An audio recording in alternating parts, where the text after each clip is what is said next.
आदरणीय खासदार श्रीमंत छत्रपती उदयनराजे भोसले, आदरणीय महाराज साहेब, आदरणीय नामदार श्रीमंत छत्रपती शिवेंद्रसिंहराजे भोसले, आदरणीय महाराज साहेब, दोन्ही महाराज साहेबांच्या मार्गदर्शनाखाली उद्या आपल्या सातारा शहरामध्ये नगरपालिकेची सार्वत्रिक निवडणूक होते.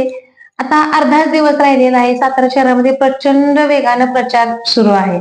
मी सौ हेमलता सागर भोसले, प्रभाग क्रमांक 19 शाहूनगर. खरं तर शाहूनगरमध्ये प्रत्येक घरामध्ये आम्ही साधारणपणे 3 ते 4 वेळ भेट दिलेली आहे. तसं पाहिलं तर प्रत्येक कॉलनी मधील लोकांची समस्या ही वेगळी आहे. कोणत्याही पदावर नसताना लोकांनी आमच्यावर जो विश्वास दाखवला त्या विश्वासाला कधीच आम्ही तडा जाऊ देणार नाही. प्रत्येक कॉलनीमध्ये पाहिलं तर काही ठिकाणी रस्त्याची दुरावस्था आहे, काही ठिकाणी म्हणजे संपूर्ण शाहूनगरमध्ये तसं पाण्याचा फार मोठा प्रॉब्लेम फेस करावा लागतोय. काही ठिकाणी पथदिवे नाहीयेत किंवा काही ठिकाणी जे नाले आहेत ते काही मोडकळीस आलेले आहेत किंवा काही ठिकाणी नवीन बनणं गरजेचं आहे. अशा बऱ्याच समस्या आहेत. सर्वप्रथम रस्ते, नाले, लाईट किंवा पाण्याचा हा जो प्रॉब्लेम आहे हा जास्तीत जास्त प्राधान्याने सोडवण्याचा प्रयत्न केला जाईल. या व्यतिरिक्त जेव्हा जेव्हा आम्ही कॉलनीमध्ये गेलो तेव्हा कॉलनीतील बऱ्याच लोकांनी आम्हाला असं लेखी त्या कॉलनीमध्ये ज्या ज्या समस्या येतात अशी पत्रकच दिलेली आहेत. अगदी सांगायचं झालं तर बऱ्याच कॉलनीमध्ये ओपन स्पेस आहेत. आपला शाहूनगर हा सुशिक्षित लोकांचा भाग आहे, सामाजिक जाण असलेल्या लोकांचा भाग आहे.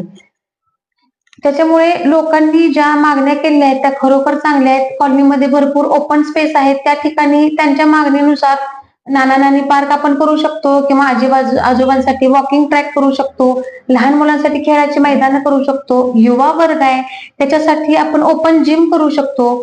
त्याचप्रमाणे काही कॉलनीमध्ये रस्त्याला लागूनच ओपन स्पेस आहेत कॉलनीच्या, त्या ठिकाणी आपण एखादी व्यापारी संकुल उभा करू शकतो जेणेकरून महिला वर्गाला सुद्धा आणि युवा वर्गाला सुद्धा तिथं रोजगार मिळण्याची संधी उपलब्ध होईल. आपण युवकांसाठी सुद्धा व्यवसायाच्या दृष्टिकोनातून वेगवेगळी शिबिरं जी असतात, प्रशिक्षण शिबिर ती सुद्धा घेऊ शकतो. एकूण काय आपल्याला संपूर्ण शाहूनगरचा सर्वांगीण विकास करायचा आहे. मध्ये आमच्या घरी थोडीशी एक दुःखद घटना घडली. आमच्या मम्मींना देवाज्ञा झाली, त्याच्यामुळे आम्हाला फार कमी वेळ मिळाला.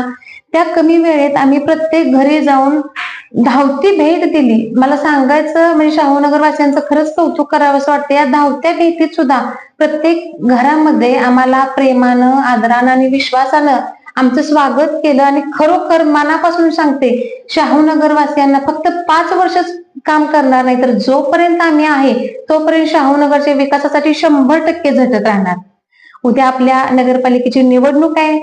मला सगळ्यांना शाहूनगर वासियांना सगळ्यांना सांगायची की प्रत्येकानं लवकर सकाळी घरातून बाहेर पडा, आपल्या शेजाऱ्यांना, मित्रमंडळींना बोलवा आणि आपल्या मतदानाचा जो हक्क आहे तो बजावा. हा आपला प्रभाग क्रमांक 19 आहे. प्रभाग क्रमांक 19 मध्ये भाजपचे 3 अधिकृत उमेदवार आहेत. नगराध्यक्ष पदासाठी अमोल मोहिते दादा आहेत. नगरसेवक पदासाठी आम्ही 2 आहोत. मी स्वतः सौ हेमलता सागर भोसले आणि आमचे सुशांत महाजन दादा हे 2 नगरसेवक पदासाठी आहेत. सर्वांनी कमळ या चिन्हासमोरील बटन दाबा आणि बहुमताने विजयी करा. मला सांगायचं अजून एक सांगावंसं वाटतं की आता पाहिलं तर केंद्रात, राज्यात, जिल्ह्यात, तालुक्यात सगळीकडे सत्ता भाजपचीच आहे. आपले उदयनराजे भोसले खासदार आहेत, शिवेंद्रसिंहराजे भोसले सार्वजनिक बांधकाम मंत्री आहेत. दोन्ही राज्यांच्या माध्यमातून 100% आपल्याला निधी मिळणार आहे आणि आपल्या शाहूनगरचा सर्वांगीण विकास होणारच आहे. त्याच्यामुळे प्रत्येकाने मतदान करताना विचार करा, विचार करून शाहूनगरच्या विकासासाठी मतदान करा. तुमचं एक अनमोल मत आपल्या शाहूनगरच्या विकासासाठी नक्कीच फायद्याचं ठरेल. नमस्कार, मी सागर भोसले. माझी पत्नी सौ हेमलता सागर भोसले ही आता या सातारा नगरपालिकेच्या निवडणुकीसाठी उभी आहे. तिचं चिन्ह आहे कमळ. भारतीय जनता पार्टीची ती अधिकृत उमेदवार आहे. त्याच पद्धतीनं सुशांत शांताराम महाजन हे सुद्धा या नगरसेवक पदासाठी उभे आहेत. त्यांचंही चिन्ह कमळ आहे.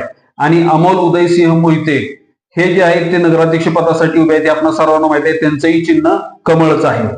सगळ्यात महत्वाची गोष्ट मला या व्हिडिओच्या माध्यमातून ही सांगायची आहे की अनेक प्रकारच्या अफवा पसरवल्या जात आहेत की एक मत द्या कमळाला, एक मत द्या अमुकला, एक मत द्या ह्याला, एक मत द्या त्याला.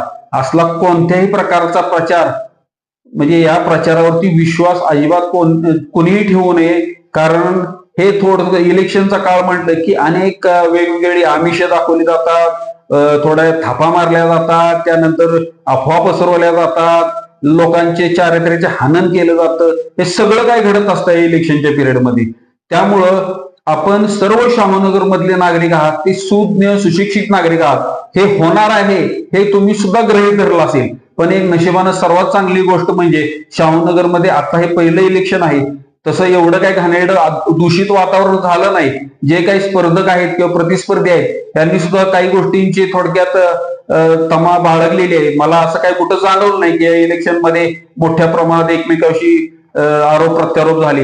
हे खालच्या लेवलचं छोटस इलेक्शन आहे आणि जरी थोडंफार किरकोळ जरी काय केलं झालं असेल तरी आम्ही कधी त्या तसल्या गोष्टी मनावर घेत नाही किंवा जरी एखाद्यानं आरोप प्रत्यारोप केले तरी आम्ही त्याला कोणत्याही प्रकारचं उत्तर देत नाही, कारण मला काही योग्य वाटत नाही त्या गोष्टींवरती उत्तर देणं. परंतु आता सर्व नागरिकांनी आणि सर्व मतदार बंधूंनी एवढंच लक्षात ठेवावं की तिन्हीच्या तिन्ही जे बटन आहेत ती कमळाची आहेत आणि तिन्ही कमळाचे बटन तुम्ही जर दाबले तर आपल्या या सातारा शहराचा त्याचबरोबर आपल्या शहानगरचा सर्वांगीण विकास करणं हे अगदी सोपं जाईल.